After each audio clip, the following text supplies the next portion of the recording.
Buenos días, hermanos. Llegamos hoy al momento de analizar la última de las 5 frases acuñadas en relación a la Reforma Protestante del siglo XVI, conocida como las 5 solas. Estas frases surgieron como una manera de resumir, de manera sencilla y fácil de memorizar, las profundas verdades que rescataron los reformadores de la oscuridad a las que le habían reducido las autoridades de la Iglesia Católica Romana a lo largo de muchos años. En realidad fueron siglos durante los cuales proliferaron dentro de la misma Iglesia doctrinas diabólicas y en los cuales la enseñanza pura del Evangelio fue distorsionada, deliberada y radicalmente. El movimiento generado en Europa, sobre todo en Alemania, rápidamente se difundió por todo el mundo, dividiendo a la Iglesia en dos en algo conocido como el cisma de la Reforma Protestante. La Iglesia romana respondió a esto con la Contrarreforma, con España como principal impulsora de un movimiento que llevaría a cometer atrocidades para detener la llama que Lutero había encendido. Pero eso ya no sería posible, porque muchos países como Francia, Suiza, Inglaterra, Holanda, adhirieron a la libre circulación e interpretación de las Escrituras y a los preceptos propugnados por los reformadores, llegando en menos de 200 años a las costas de Norteamérica para continuar luego su marcha iluminadora hasta nuestros días. Sin ninguna duda, una obra de Dios que no siempre solemos valorar adecuadamente. Las 5 solas son sola Escritura, sola fe, sola gracia, solo Cristo, y la que vamos a ver hoy es Soli Deo Gloria. La gloria solo para Dios. Si analizamos 4 de ellas, en otras palabras, las Sagradas Escrituras son la única fuente de fe, por ser la palabra inerrante, infalible, autoritativa y relevante que hace el mismo Dios, por encima de cualquier persona o institución humana, y nadie puede abrogarse el derecho a interpretarla sino ella misma. En segundo lugar, la fe en la persona y obra del Señor Jesucristo es el medio de justificación del hombre pecador, sin que las obras del mismo puedan tener mérito alguno para obtenerla, aunque las mismas serán una evidencia posterior de que esa fe es genuina. En tercer lugar, la salvación del hombre es un regalo de Dios gratuito y ofrecido solo por gracia. La salvación es completa desde el primer momento y no depende del creyente que la misma se produzca, se mantenga o se perfeccione. El hombre no coopera con Dios, sino simplemente acepta y toma lo que se le ofrece por gracia. El hombre que cree vive en libertad porque no depende de sus actos la salvación final de su alma. En cuarto lugar, Jesucristo es el único mediador entre Dios y los hombres por esa doble naturaleza de ser hombre y Dios. Es el único camino al Padre, el único intercesor y el único canal de bendiciones. Ningún ser humano puede abrogarse el derecho a intervenir en el proceso de salvación del hombre. Ni los santos ni María pueden ocupar el lugar del Señor Jesucristo. Hoy vamos a ver la última, que es Soli Deo Gloria, que podemos traducir como solo la gloria es para Dios. Les pido que mantengamos abierto nuestra Biblia en Efesios capítulo 1, donde vamos a leer unos cuantos versículos. Dice Miguel Núñez, un pastor centroamericano: creo que por mucho tiempo hemos predicado una salvación centrada en el hombre, y hemos hecho a ese hombre el centro del plan de la redención de Dios, cuando en realidad la palabra de Dios describe una historia redentora, Dios-céntrica de principio a fin. Todo es de Él, por Él y para Él. Por tanto, solo a Él sea la gloria. Los reformadores acuñaron este lema para hablar de esto, Soli Deo Gloria. Esto quiere decir no podemos tomar crédito alguno por la salvación. Dios cambió la disposición de nuestros corazones para responder al llamado del Evangelio. Dios elige, Dios regenera, Dios da la fe y Dios produce el arrepentimiento. Dios nos preserva en la fe y Dios nos glorifica. ¿A quién otro daremos la gloria? Gloria a quien se la merece. ¿Cómo ocurrió nuestra salvación? ¿Tuvimos alguna participación en el proceso? ¿Qué enseña la Biblia?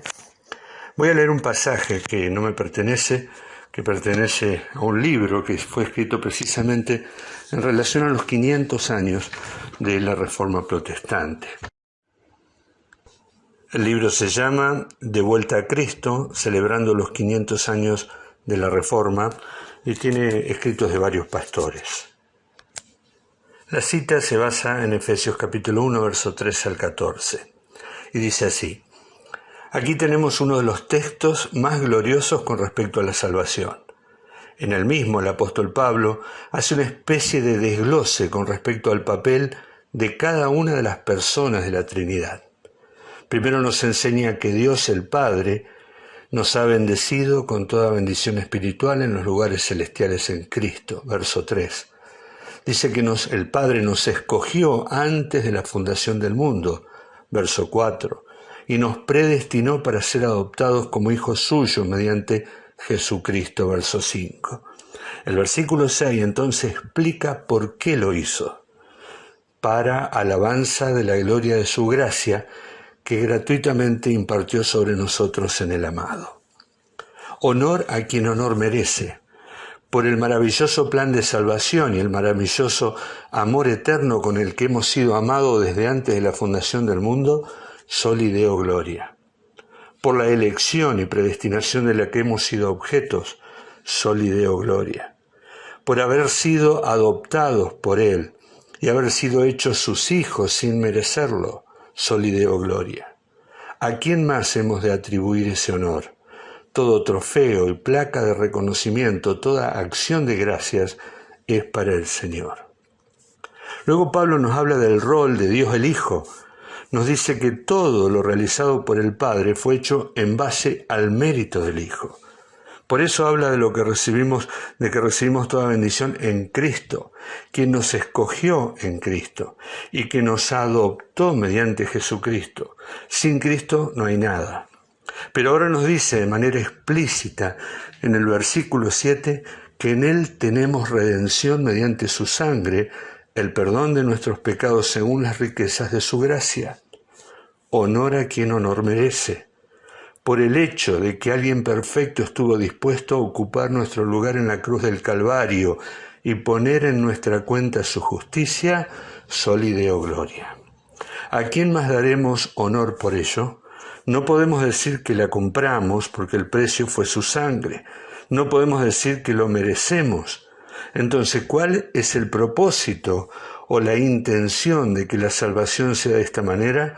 La respuesta está en el versículo 12, a fin de que nosotros, que fuimos los primeros en esperar en Cristo, seamos para alabanza de su gloria. Pero nos falta ver algo más en Efesios 1. Los versículos 13 y 14 nos hablan de la tercera persona de la Trinidad, Dios el Espíritu Santo. En Él también vosotros, después de haber escuchado el mensaje de verdad, el evangelio de vuestra salvación, y habiendo creído, fuisteis sellados con el Espíritu Santo de la promesa, que nos es dado como garantía de nuestra herencia, con miras a la redención de la posesión adquirida de Dios para alabanza de su gloria. Pablo nos habla del sello del Espíritu, la marca que muestra y garantiza que somos posesión de Dios. El Espíritu hace la función de garantía de que recibiremos la herencia prometida. La plenitud de la salvación todavía es algo futuro, pero el Espíritu es el pago inicial que garantiza que la entrega de la herencia será total. ¿A quién hacemos entonces el reconocimiento? Honor a quien honor merece, por todo eso que hace el Espíritu en nosotros, Soli Deo Gloria. El Padre planificó nuestra salvación, proveyó esa salvación en la muerte de su Hijo y aplicó esa salvación por medio de su Espíritu. Todo se lo debemos a Dios. Soli Deo Gloria. Somos salvos de acuerdo al propósito soberano de Dios, por la obra soberana de Dios, de acuerdo a la voluntad soberana de Dios. La salvación verdaderamente es de Él, por Él y para Él. Y cuando esta verdad penetra en nuestra mente y nuestro corazón, nos gloriamos en Dios por siempre. Fin de la cita. La palabra salvación es una palabra inclusiva, una palabra muy grande. Incluye palabras y conceptos que debemos tratar con mucho cuidado, con mucha precaución, porque hay una amplia divergencia de interpretación. Incluye doctrinas que son fascinantes y que estimulan la mente, pero que muchas veces dejan al final muchas más preguntas que respuestas. ¿sí? Por eso, como hay mucho en juego en esto, debemos ser muy tolerantes, debemos ser generosos y tener paciencia con los que no pensamos igual que otros o que nos piensan igual que sí. Pero está hecha esta salvedad. Esta palabra salvación incluye palabras como la elección. Dice la Biblia que nosotros fuimos escogidos por su soberana voluntad, sin que nosotros intervengamos, sin que haya en nosotros ningún mérito. Al contrario, el apóstol Pablo dice que lo necio del mundo y lo vil del mundo escogió Dios, en 1 Corintios 1. En otra parte, Pablo dice que fuimos escogidos para salvación, 2 Tesalonicenses 2:13. Y en varios lugares a los creyentes se les llama los escogidos. Colosenses 3:12, 2 Timoteo 2:10, Tito 1:1, 1 Pedro 2:9. También se habla de la predestinación, y predestinación significa determinar de antemano un destino al que se llegaría. Eso es predestino. Antes de que ocurran las cosas, Dios hizo eso con los creyentes, antes de la creación del mundo. La predestinación tiene que ver con la participación de Dios en el resultado final de nuestras vidas. Es algo que Dios hace y eso se enseña en la Biblia claramente. Ahora, las dificultades aparentes en la interpretación que tenemos los creyentes con esta doctrina no es sobre si existe la elección y la predestinación, sino sobre qué base Dios elige a las personas para salvarlas. Algunos enseñan que lo hace en base al conocimiento previo de algo que Él mira por los corredores del tiempo y ve lo que la persona va a escoger, y entonces elige a esa persona. Otros, en cambio, enseñamos que Dios escoge a las personas para salvación por su soberana y libre voluntad, por el puro placer de su voluntad. También se habla de la regeneración, incluye la regeneración que es el nuevo nacimiento, el llamamiento, cuando el creyente responde a lo que Dios ha hecho por ellos, la redención, que habla de un pago, la santificación, la preservación del creyente y la glorificación. Todos términos que incluye este concepto de salvación, que asumen la iniciativa de Dios sin ningún mérito, intervención, participación o cooperación humana. Dios desde la eternidad, según su propio y santo consejo, ordenó de forma libre e inalterable o predeterminó todo lo que iba a suceder. Nuestra salvación ha sido la obra única y exclusiva de Dios. Nosotros no hemos hecho nada que valiera la pena. El apóstol Pablo bien define nuestra situación como la de muertos en nuestros pecados, y un muerto no puede responder a ningún estímulo. La Biblia enseña que es Dios quien aplica la obra de Cristo al pecador y lo lleva a la fe y hace que esta persona responda al llamado de Dios a la vida eterna. ¿De quién fue la iniciativa divina en mi salvación? Si ahora leemos en Efesios capítulo 2, versículos 1 al 4, vamos a ver allí que el apóstol Pablo dice que nosotros que anduvimos en otro tiempo en los caminos, siguiendo los caminos del mundo, siguiendo al príncipe de la potestad de las tinieblas, éramos hijos de ira, dice el verso 4, pero Dios. No dice el hombre de pronto comprendió que tenía que buscar a Dios, dice, pero Dios, que es rico en misericordia, aun estando muertos en nuestros pecados, nos dio vida juntamente con Cristo. No se trata de un enfermo terminal que abre sus labios para que el médico introduzca el remedio que lo va a sanar estando al borde de la muerte. Muchas veces, cuando predicamos el Evangelio, pensamos en esta figura, donde el pecador es alguien que está grave, al borde de la muerte, pero vivo. La figura bíblica, en cambio, es que Dios se mete en la habitación una vez que el médico declaró muerta a la persona. Cuando predicamos, le predicamos a muertos espirituales y no a enfermos terminales. Ellos no pueden abrir la boca a menos que el Espíritu produzca el milagro del nuevo nacimiento. Dios nos dio vida cuando estábamos muertos.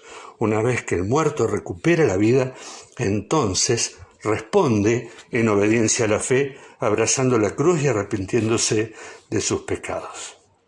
Pero Dios no es solo responsable de que mi salvación se inicie, sino también de que la misma se consume y perfeccione. ¿Quién es el responsable de la perseverancia de los creyentes? ¿Quién asegura que el creyente reciba su herencia al final del camino? ¿No es Dios quien garantiza que a pesar de aún de mis errores, elecciones, acciones, pensamientos e inclinaciones llegue finalmente al final del camino? ¿Depende de mis fuerzas? ¿Quién me ha sellado como propiedad divina? ¿Quitará Dios ese sello si yo me aparto? ¿No me ha dado Dios un anticipo de esa herencia? ¿Podrá alguien impedir que yo me pierda en el camino? ¿Recibiré lo prometido al final del camino? ¿Hay algo o alguien que me pueda apartar del amor de Dios?